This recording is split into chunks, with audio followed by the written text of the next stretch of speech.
नमस्कार, मैं Sumant. Welcome to prep IAS daily answer writing practice class.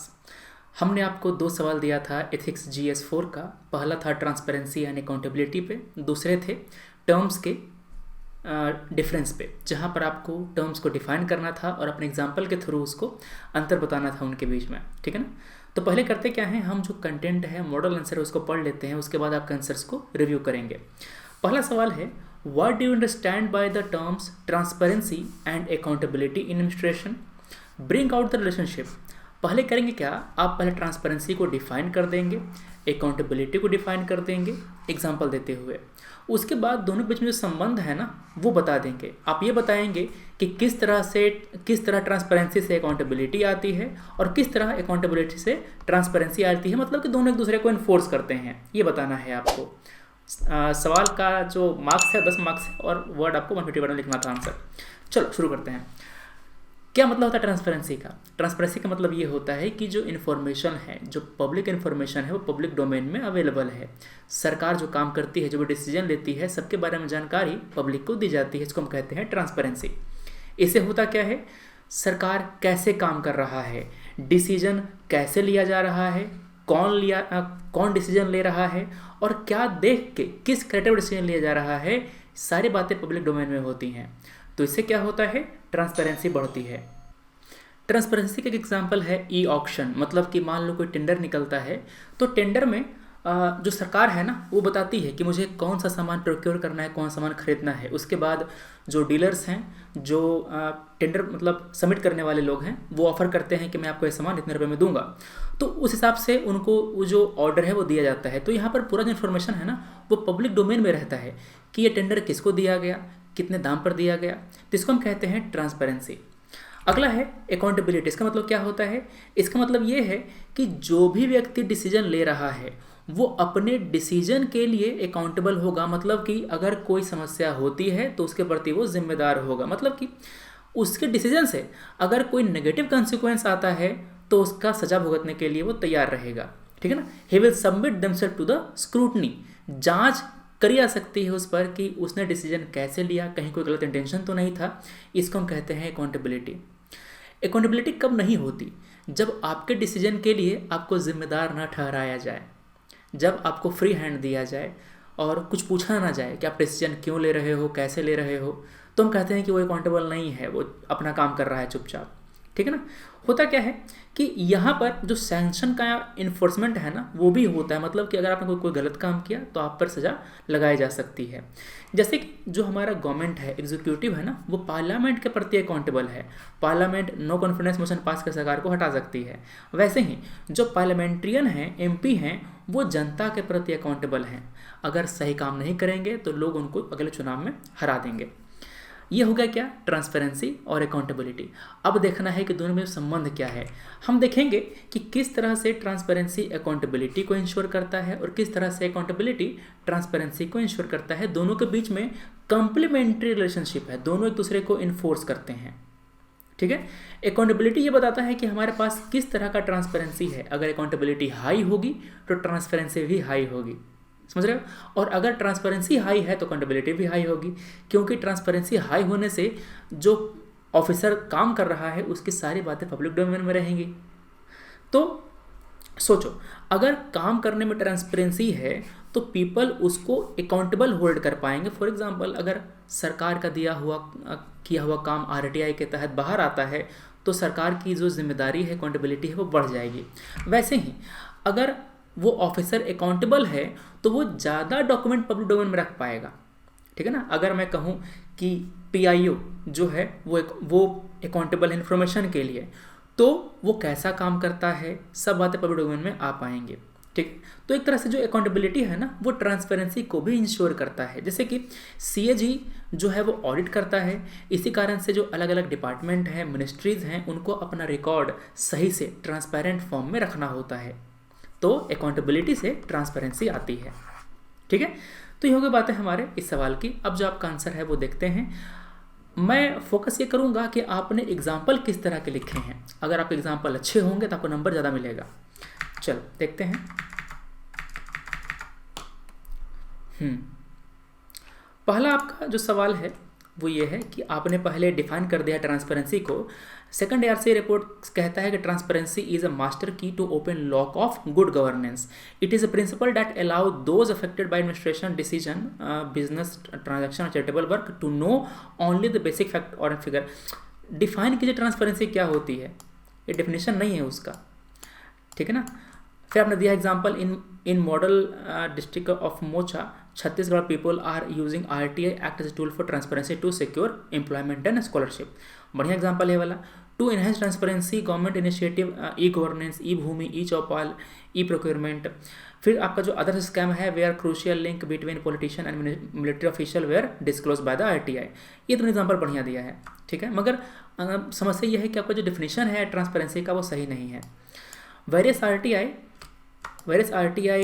exposed corruption in the bureaucracy which led to justice being delivered। आगे Vijay Mallya money laundering case कैसा scan किया यार तुमने, ढंग से तो स्कैन किया करो। अकाउंटेबिलिटी इन, ये आंसर देखते हैं। चलो, transparency in administration means the accountability of information in the public domain as permissible under the law. It aims to bring about clarity in functioning of the government institution. देखो, इतना बड़ा para लिखने से बढ़िया है एक सेंटेंस यहाँ तक लिखने के बाद it aims to bring about, इसको अगले पॉइंट में डाल दो, मतलब कि एक डॉट लिख दो और पॉइंट फॉर्मेट में कर दो। इसका मतलब ये है पैराग्राफ को पॉइंट फॉर्मेट में कर दो एक सेंटेंस के बाद। Example, e option of any public government project where all detail and parameter are made available in the public domain. बढ़िया एग्जाम्पल है। अकाउंटेबिलिटी, देखो जब तुमने यहाँ पर अकाउंटेबिलिटी लिख दिया तो दोबारा लिखने की जरूरत नहीं है। Accountability in administration means answerability of the decision maker for their decision. ये होता है डेफिनेशन, सुनो ना। जो ट्रांसपेरेंसी है उसका डेफिनेशन अलग है, इसका डेफिनेशन अलग है, ठीक है ना। It include enforcement of sanction if action और जस्टिफिकेशन आर जज्ड आंसर। बढ़िया है। Government is accountable to the, same example. कैसे आंसर पढ़ लिए थे क्या मॉडल आंसर? तुम सोच के लिखो एग्जाम्पल, वही सब लिख दोगे तो फिर क्या फायदा है पढ़ के लिखने से। Relation between transparency accountability administration, transparency and accountability share a complementary relationship. अरे यार तुम मॉडल से पढ़ के लिख रहे हो। हाँ, ये आंसर देखते हैं। Accountability means to take ownership of the outcome of the action and address the issue. किसका आंसर था ये वाला? ये आंसर है शिव प्रसाद। तुम्हारा आंसर मैं चेक करूंगा अब तभी जब तुम अपना ओरिजिनल आंसर लिख के लाओगे। Accountability means to take ownership of the outcome of an action and address the issue arising out of it, ठीक है। Vikram Sarabhai accepted the failure of ISRO first mission without putting it on mission head APJ Abdul Kalam, ठीक है। अगला, CAG ensure accountability of the executive to the legislature. बढ़िया है। Transparency mean criteria process and system of decision making are openly known to all in public manner. Public domain manner क्या होता है? Right to information act, right of public to access key information of a step and measures taken by the system. E governance, digital India portal, electronic voting machine. अगला है, क्या संबंध है transparency का और अकाउंटेबिलिटी का? पब्लिक कॉन्फिडेंस आता है, it reduce corruption, checks and balances. ये बताना है कि कैसे इन्फोर्स करता है एक दूसरे को, क्या संबंध है, ठीक है ना। इसके फायदे और नुकसान नहीं बताने कि ट्रांसपेरेंसी से क्या होता है, अकाउंटेबिलिटी से क्या होता है। ट्रांसपेरेंसी और अकाउंटेबिलिटी का कंसिक्वेंस नहीं बताना है आपको, क्या संबंध है दोनों में ये बताना है। सवाल ढंग से समझो इसको, ठीक है। चलो अगला आंसर देखते हैं हम लोग। ये आंसर है, transparency means availability of information in the public domain as permissional by the law, ठीक है। It helps in clarity of the function, giving complete information on a public policy. ढंग एग्जाम्पल तो यार। Accountability refers to the process as well as norm that makes decision maker answerable when an employee admits his or her error in his work, ठीक है। Relation between the two, transparency and accountability are like the two wheel of a chariot, one cannot work properly on the absence of the other, ठीक है। Both reduce the corruption, favoritism, nepotism and thus enhances the accountability of the official, ठीक है। They go hand in hand। तुम्हारा पहला तीसरा दोनों same sentence है, खाली अलग अलग वर्ड में। The implementation of the RTI has established important tool in the word multiplication, ठीक है। If an administrator is not accountable for his decision, transparency would not fulfil the purpose, thus it gives a clear picture that transparency is a pre condition of accountability. बढ़िया point है, ठीक है। ये पढ़ के मजा आया। Both ensures good governance, transparency along with the accountability increases the credibility and trust between the government and the public। ठीक आंसर है, both exist in cause and consequence relationship for democracy। Ensuring transparency and accountability in administration is very important for proper working of the system। बेकार कर दिया। Conclusion में तुम एक line में दे देते कि how can we improve transparency and accountability, मन खुश हो जाता। इतना सिंपल सा कंक्लूजन निकलने से बढ़िया कंक्लूजन कोई मतलब है कुछ नहीं, सिंपल वर्ड लिखा है तुमने।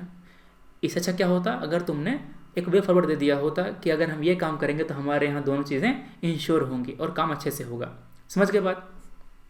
चल अगला हमारा सवाल है, हमने आपको 4 चीज़ें दी थी, उसका आपको डेफिनेशन लिखना था, डेफिनेशन बताना था। कह रहा है एम्पैथी एंड कंपैशन दोनों में क्या अंतर है, इम्पार्शियलिटी एंड इम्पार्शियलिटी दोनों में क्या अंतर है, aptitude and attitude, IQ and EQ देख लेते हैं। पहला है एम्पैथी एंड कंपैशन, दोनों का अंतर समझना। एम्पैथी का मतलब ये होता है कि आप दूसरे की फीलिंग समझ पा रहे हैं, आप उसके जगह पर खुद को रख करके चीज़ें देख रहे हैं। कंपैशन एम्पैथी से एक कदम आगे जाता है, मतलब कि कंपैशन में आप दूसरे की फीलिंग समझ रहे हैं, उसके जगह पर खुद को रख करके देख पा रहे हैं और उसकी समस्या को दूर करने का प्रयास करना चाहते हैं और करते हैं। ठीक है, फॉर एग्जाम्पल होता क्या है, जैसे कि मान लो कि रोड के किनारे कोई 10 साल की बच्ची भीख मांग रही है, तो आप उस बच्ची का जो दुख है वो समझ पा रहे हैं कि गरीबी है, मजबूरी है उसकी भीख मांगना। ये हो गया आपका एम्पैथी।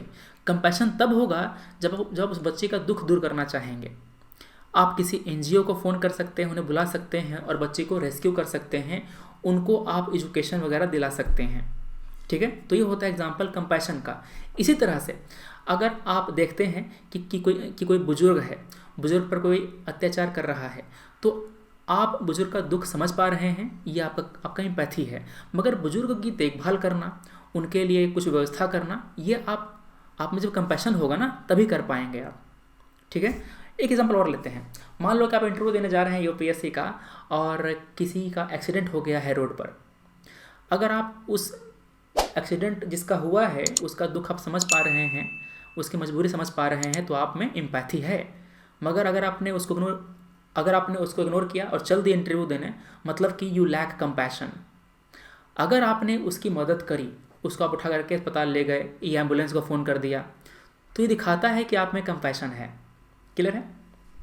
आगे अगला आपका है इम्पार्शियलिटी एंड नॉन पार्टीशनशिप। इम्पार्शियलिटी का मतलब ये होता है कि आप केस के मेरिट के अकॉर्डिंग काम कर रहे हैं, आप बिना किसी बायस के, बिना किसी प्रेजुडिस के काम कर रहे हैं, बिना किसी फियर एंड फेवर के। उसको हम क्या कहते हैं? इम्पार्शियलिटी। दूसरा होता है नॉन पार्टीशनशिप। आप किसी भी आइडियोलॉजी से प्रभावित हुए बिना, किसी पॉलिटिकल पार्टी से, किसी पॉलिटिकल प्रेशर से प्रभावित हुए बिना आप काम कर रहे हैं, न्यूट्रल अपने गोल की तरफ, उसको हम कहते हैं नॉन पार्टीशनशिप। एग्जाम्पल से देखते हैं, जैसे कि अपना पर्सनल बायस को अलग रख करके अगर आप डिसीजन लेते हैं तो उसको हम कहते हैं पार्शियलिटी। फॉर एग्जाम्पल देखो क्या होता है, हिंदू मुस्लिम का त्यौहार पूरे भारत में मनाया जाता है। हिंदू का त्यौहार है, सरकार ने अच्छी व्यवस्था करी। मुस्लिम का त्यौहार है, सरकार ने अच्छी व्यवस्था करी। दोनों केस में सरकार ने इम्पार्शियलिटी दिखाई। ठीक है, तो हम कहेंगे क्या? गवर्नमेंट इज फॉलोइंग इम्पार्शियलिटी, हमारा DM इज इम्पार्शियल। ठीक है ना। अब आते हैं एग्जाम्पल नॉन पार्टीशनशिप का। मान लो कि कोई दंगा हो रहा है, ठीक है ना, मतलब कि दंगा हो चुका है और मुझे इन्वेस्टिगेशन करना है। आपके पास पॉलिटिकल प्रेशर आया ऊपर से कि इस आदमी को जो दंगे में लिप्त था उसको छोड़ दो। आप छोड़ देंगे उसको? नहीं, आप पॉलिटिकल प्रेशर में नहीं आएंगे, किसी पार्टी की आइडियोलॉजी से प्रभावित हुए बिना आप काम करेंगे, उसको हम कहते हैं नॉन पार्टीशनशिप। आप रूल ऑफ लॉ फॉलो करेंगे। तो आप एग्जाम्पल दे सकते हैं अपने आंसर में, मगर आपको कम शब्दों को यूज़ करके देना है एग्जाम्पल, क्योंकि फिर आपका कॉपी भर जाएगा इतना लंबा लिखेंगे तो। ठीक है, अगला हमारा है एप्टीट्यूड एंड एटीट्यूड। एप्टीट्यूड क्या होता है? आप कितनी जल्दी चीज़ों को सीख सकते हैं। फॉर एग्जाम्पल मुझ में कोडिंग सीखने का बहुत तेज़ गुण है, मैं जल्दी से कोडिंग सीख सकता हूँ। मैं किसी दूसरी भाषा को तेज़ से सीख सकता हूँ, चाहे जर्मन हो, फ्रेंच हो, मैं चीज़ सीख सकता हूँ। ये एक मैं एग्जाम्पल दे रहा हूँ। वैसे ही कोई व्यक्ति है जो क्रिकेट बहुत तेज़ सीख लेता है, कोई टेनिस बहुत तेज़ सीख लेता है। तो ये आपका कंपिटेंस दिखाता है कि आप में कितनी क्षमता है किसी भी नए चीज़ को सीखने का, किसी भी नए काम को अच्छे से करने का। एटीट्यूड क्या है? एटीट्यूड आपका बिहेवियर दिखाता है किसी भी व्यक्ति, पर्सन, मतलब किसी पर्सन, ऑब्जेक्ट या इवेंट के प्रति। समझ रहे हो? आप उस इवेंट को, उस व्यक्ति को, उस जगह को किस नज़र से देखते हैं, नेगेटिवली देखते हैं कि पॉजिटिवली देखते हैं, ये आपका एटीट्यूड बताएगा। फॉर एग्जांपल, कई सारे व्यक्ति के मन में मुस्लिम के प्रति एक नेगेटिव एटीट्यूड होता है, वो उसको अपना मकान रेंट पे नहीं देते, ठीक है ना। तो ये आपका एटीट्यूड दिखाता है कि आपका दूसरे धर्म के प्रति किस तरह का बिहेवियर है, किस तरह का आपका सोच है, ठीक है ना। तो ये आपका एग्जाम्पल भी होगा जो मैंने बताया आपको, ठीक है। तो ये बातें हो गई। अब हुआ क्या था कि ऑपरेशन सुलेमानी में एक डीएम साहब थे कोझिकोडे में, उन्होंने गरीबों को खाना खिलाया। तो उनका एप्टीट्यूड क्या है? उनका एप्टीट्यूड ये है कि वो गरीबों की समस्या को समझ पा रहे हैं। ये कंपैशन भी है। Compassion is a type of aptitude. समझ रहे हो ना, कि तुम में दूसरों का जो दुख है ना, उसको समझ पाने की क्षमता है। समझ रहे हो? तो एप्टीट्यूड क्या होती है? कैपेबिलिटी होती है, सीखने की क्षमता होती है। दूसरा, आप गरीबों के प्रति भी कंपैशन रखते हैं, ये आपका एटीट्यूड है, आप उसको इग्नोर नहीं करते, ठीक है। तो ये आपका एग्जाम्पल हो गया, इसको आप लिख सकते हैं। अगला आपका है IQ एंड EQ। IQ क्या होता है? इंटेलिजेंट कोशेंट, जो आपका इंटेलिजेंस दिखाता है, आप कितना तेज़ हैं, आप कितना तेज़ चीज़ों को सीख पाते हैं, उसको परसीव कर पाते हैं। जैसे कि कोई व्यक्ति अगर मैथ तेज़ सॉल्व करता है तो हम कहते हैं कि उसमें उसका IQ हाई है। दूसरा होता है इमोशनल कोशेंट। इसका मतलब क्या होता है? आप किसी दूसरे व्यक्ति का इमोशन कैसे समझ पाते हैं, कैसे मैनेज कर पाते हैं, किसी दूसरे व्यक्ति के इमोशन को कैसे यूज़ कर पाते हैं आप। फॉर एग्जांपल, आप किसी के इमोशन को जगा करके उसमें देशभक्ति भावना जगा देते हैं और उसको देश हित के लिए काम करने के लिए प्रोत्साहित कर देते हैं। सेम काम अगर आप DM बनेंगे, IAS बनेंगे, तो अपने ज़िले में जाएंगे और लोगों को उत्साह में लाएंगे कि अपने जो आसपास का जो माहौल है उसको साफ रखिए, ठीक है ना। तो ये क्या होता है? ये उनके इमोशन को तुम कंट्रोल कर रहे हो, उनके इमोशन को तुम यूज़ कर रहे हो समाज की भलाई के लिए। तो IQ और EQ दोनों इंपॉर्टेंट हैं। अगर आपसे सवाल पूछता है UPSC दोनों में कौन ज़्यादा इंपॉर्टेंट है, आप बोलेंगे EQ। EQ is more important than IQ, but IQ is also needed, क्योंकि बिना दिमाग के आप काम नहीं कर पाएंगे अच्छे से, आप चीज़ जल्दी से सीख नहीं पाएंगे, ठीक है। तो ये हो गया हमारा मॉडल आंसर। ये आपको मतलब ऐसे पॉइंट आपको लिखने हैं। अब देखते हैं आपका आंसर कि आपने किस तरह का आंसर लिखा है। आपने बहुत डिसअपॉइंट किया है मुझे आज अपने आंसर से, बहुत ख़राब आंसर मिले हैं मुझे आज आपके। थोड़ा सा पढ़ के, सोच के, समझ के लिखो, ऐसे टाइम पास मत किया करो। ये आंसर देखते हैं आपका। Empathy, ability to understand others feeling and circumstances, ठीक है। Feeling of thought including desire to help, motivates to help other, mother Teresa throughout his life, compassion, ठीक है। Poor, sing children on road being poor, ठीक। ये सवाल 5 number का था। इतने में काम नहीं चलेगा, इतने में काम नहीं चलेगा, 5 नंबर नहीं मिलेगा आपको, 1 नंबर मिलकर छोड़ देगा आपको। अगला आपका है impartiality, ensure equality without any bias and prejudice, civil servant while performing their duty must be impartial towards any caste, race और पर्सनल रेपुटेशन। बढ़िया एग्जाम्पल है, ये अच्छा है। नॉन पर्सन, देखो अगर आपके पास कंटेंट नहीं है लिखने को, जैसे कि आपने इम्पार्शियलिटी डिफाइन कर दिया, एक लाइन में हो गया, इतना कंटेंट काफ़ी नहीं है। आपको करना क्या है कि एग्जाम्पल एक देने के बजाय आप 3 एग्जाम्पल दीजिए। समझ रहे बात? आपने एक लाइन में डिफाइन करते क्या होती है इम्पार्शियलिटी, क्या होती है ना पार्टीशनशिप। अब कंटेंट तो है नहीं, तो कंटेंट देने की जगह पर आप उसको एग्जाम्पल देंगे, उसको फिर आप डिफरेंस बताएंगे।